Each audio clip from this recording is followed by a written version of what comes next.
Three idiots सिनेमामधील रॅन्चोची real लाईफमध्ये भेट झालेली आहे. ही भेट झाली आहे मुंबईतल्या राम मंदिर रेल्वे स्टेशनवर.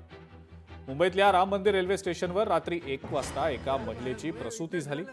लोकल रेल्वेनं प्रवास करत असताना या महिलेला अचानक प्रसूती कळा सुरू झाल्या.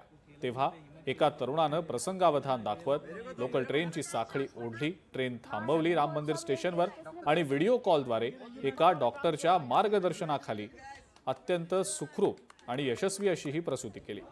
ही घटना खूपच प्रेरणादायी आहे आणि सोशल मीडियावर प्रचंड वेगानं व्हायरल झालेली आहे. या रॅन्चोचं नाव विकास बेगडे असं असून त्याचं सध्या सर्वत्र कौतुक होत आहे. सीआरपीएफ आणि तिथं उपस्थित असलेल्या काही नागरिकांनी या तरुणाचं लगेचच कौतुक केलं आणि सोशल मीडियावर तर या तरुणावर सध्या कौतुकाचा वर्षावच होतोय.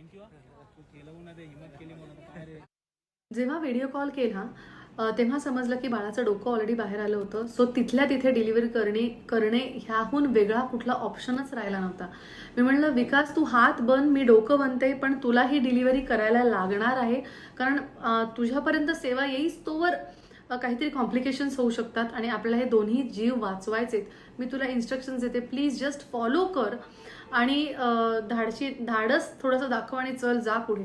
आणि तो म्हणाला, हो मी सगळं करायला तयार आहे, नो प्रॉब्लेम, आपण करूया.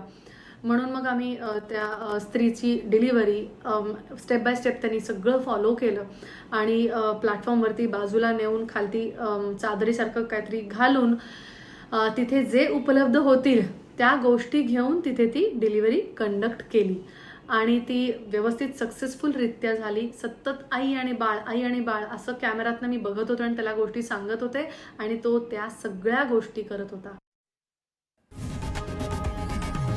लोकशाही मराठी ऐका, पहा, जागरूक रहा.